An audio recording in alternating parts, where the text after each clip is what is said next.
प्रिय विद्यार्थियों, जैसा कि हम सब ऑनलाइन क्लासेज में पढ़ रहे हैं, देखो बच्चों, अपन पार्ट ऑफ स्पीच के अंदर नाउन को पढ़ा, प्रोनाउन को पढ़ा, उसके बाद में मैंने आपको वर्ब के बारे में बताया। अब आज जो मैंने टॉपिक लिया है वो लिया है नेक्स्ट पार्ट ऑफ स्पीच, जो है एडजेक्टिव। देखो बच्चों, एडजेक्टिव का मतलब होता है विशेषण, और विशेषण का काम होता है एक विशेषता बताना। किसकी विशेषता बताएगा? तो नाउन और प्रोनाउन की विशेषता बताएगा। एक बार वीडियो में आगे बढ़ने से पहले एक बार मैं वापस से आपको क्लियर कर दूं कि नोट्स जो है वो आपको किस तरीके से बनाने हैं। तो जैसा कि मैंने लिखा है, आपको भी अपनी कॉपी में सेम ऐसा ही लिखना है। फर्स्ट लेटर मैंने जैसे लिखा है, फर्स्ट वर्ड एडजेक्टिव, फिर बाद में लिखा विशेषण, फिर नीचे लिखा नाउन और प्रोनाउन की विशेषता बताना। इसी तरीके से आपको भी 1 बाय 1 चलना है।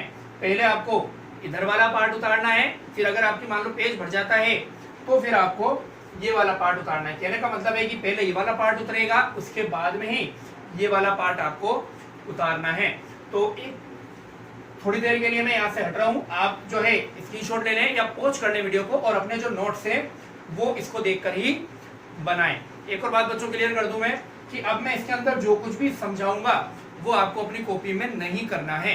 कहने का मतलब है कि जितना अभी लिखा हुआ है आपको केवल उतना ही उतारना है, बाकी केवल आपको भी बैठकर ऑनलाइन क्लास में मेरे द्वारा समझना है कि जो जो मैं समझा रहा हूं वो चीज आप समझें।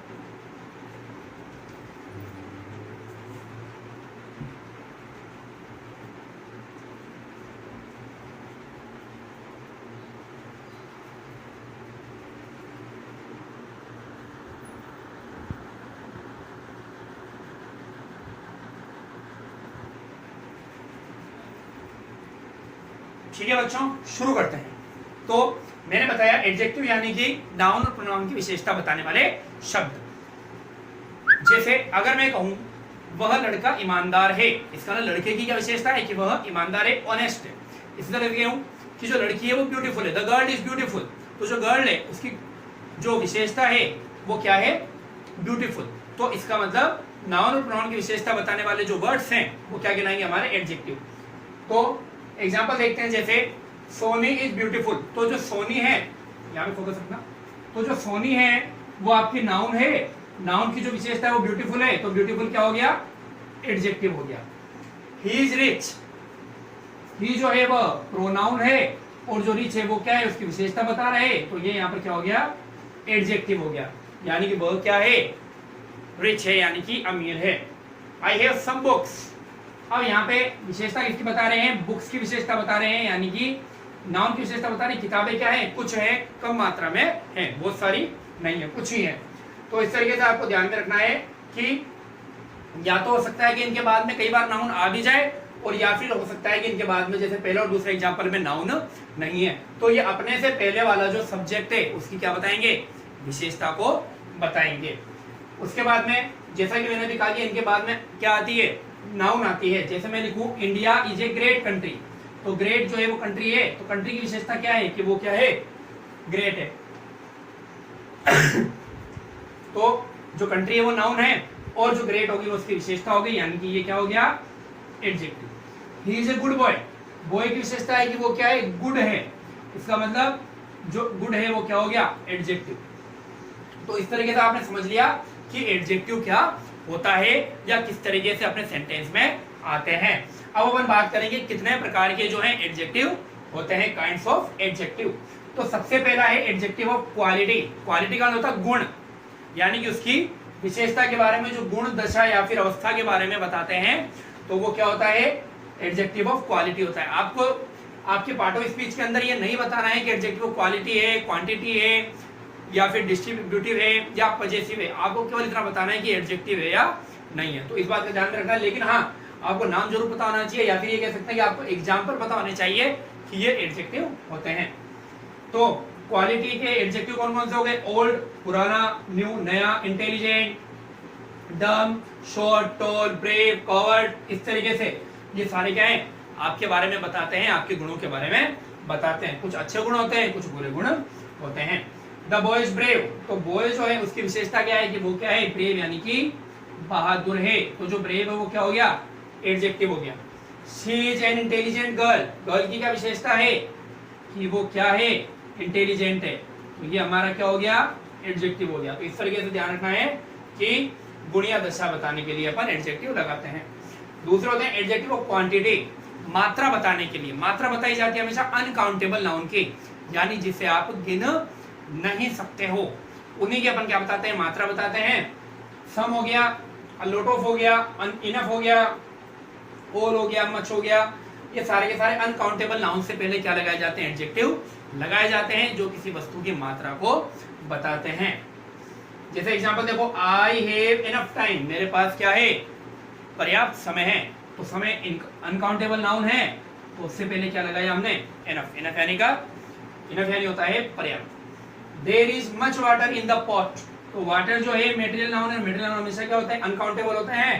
तो जो मच है वो इसकी विशेषता बता रहा है कि हाँ पानी है, मात्रा है, पानी की हमारे पास में मात्रा है। अब थर्ड नंबर पे अपन देखते हैं एडजेक्टिव ऑफ नंबर। ये हमेशा काउंटेबल नाउन के लिए आते हैं, जैसे ही आपने पढ़ा था अनकाउंटेबल नाउन के लिए, उसी तरीके से ये नंबर्स बताते हैं। तो ये वस्तु की संख्या या क्रम को बताते हैं और ये काउंटेबल नाउन से पहले लगाए जाते हैं। जैसे 1 2 3 4 5, सम, ऑल, फ्यू। अगर अपन बात करें लिटिल की, तो लिटिल यहाँ पर आता है, यानी कि अनकाउंटेबल होता है, जबकि जो फ्यू है वो काउंटेबल में आता है। मेनी, वहां पर मच आता है, यहाँ पर मेनी आता है। Several, first, second, third, fourth, ये सब हमारे क्रम हो गए। जैसे द काउ हैज 2 हॉर्न्स, गाय के क्या होते हैं, 2 सींग होते हैं। तो जो 2 है वो यहाँ पर क्या है, एडजेक्टिव है। ये बात ध्यान रखना, ये पेपर में आए, मान लो कि 2 क्या है, तो आप ये मत सोचना कि 2 क्या है। हॉर्न्स की विशेषता है कि वो कितने हैं, 2 हैं। There are few students in the class, students की विशेषता है कि वो कितने हैं, कुछ ही मात्रा में हैं। तो ये यहाँ पर क्या हो गया, फ्यू, एडजेक्टिव। तो आप ये देखेंगे कि ये काउंटेबल नाउन है, जबकि वो वाली अनकाउंटेबल नाउन थी। अगला बढ़ते हैं डेमोन्स्ट्रेटिव एडजेक्टिव। जब मैंने आपको डेमोन्स्ट्रेटिव प्रोनाउन कराया था, तो मैंने आपको दोनों में डिफरेंस बताया था कि दिस, दैट, दीज, दोज, अगर इनके बाद में मेन वर्ब या हेल्पिंग वर्ब आती है तो वो क्या होते हैं, आपके प्रोनाउन। लेकिन अगर इनके बाद में नाउन आ जाएगा तो ये क्या बन जाएंगे, एडजेक्टिव। तो देखते हैं, जैसे दिस केप इज यूनिक, तो केप की विशेषता क्या है, यह केप। तो जो केप है वो क्या है, जो दिस है उसकी एडजेक्टिव है, यानी विशेषता बता रहे हैं या डेमोन्स्ट्रेट कर रहा है उसको, तो ये क्या बन गया, adjective. Those birds are beautiful, तो यहाँ पर जो दोज है वो क्या है, एडजेक्टिव है। अगली बात समझ में, तो जो बर्ड्स है उसको यहाँ पे दोज के द्वारा डेमोन्स्ट्रेट किया जा रहा है, केप जो उसको दिस से डेमोन्स्ट्रेट किया जा रहा है। तो जब इनके बाद में नाउन आएगी तो याद रखेंगे कि ये दिस, दैट, दीज, दोज क्या बन जाते हैं, एडजेक्टिव बन जाते हैं। ये बहुत इंपॉर्टेंट है क्योंकि बच्चे इसमें अक्सर गलती करते हैं। पजेसिव एडजेक्टिव, ये पजेसिव प्रोनाउन जो होते हैं उनसे थोड़ा सा अलग है। ये आते प्रोनाउन की टेबल में ही है, लेकिन ये होते एडजेक्टिव है। माय हो गया, योर हो गया, अवर हो गया, हिज हो गया, हर हो गया, देयर हो गया और इट्स हो गया। ये सारे के सारे क्या हैं, पजेसिव एडजेक्टिव है। दिस इज माय हाउस, तो ये बन गया this is my house. House जो है उसकी विशेषता है कि वो किसका है, मेरा है। योर होता तो तुम्हारा है, अवर होता तो हमारा है, देयर होता तो उनका है। तो हाउस की जो विशेषता है वो क्या है, अधिकार मेरा है उसके ऊपर, पोजीशन है मेरा। ही इज योर अंकल, वह तुम्हारे चाचा हैं या ताऊ हैं। तो यहाँ पर जो योर है वो किसको बता रहा है, अंकल को, अंकल की विशेषता बता रहा है, अंकल के ऊपर अधिकार किसको बता रहा है, तुम्हारा बता रहा है। तो जो पजेसिव होते हैं वो हमेशा पोजीशन शो करने के लिए नाउन से पहले लगा दिए जाते हैं।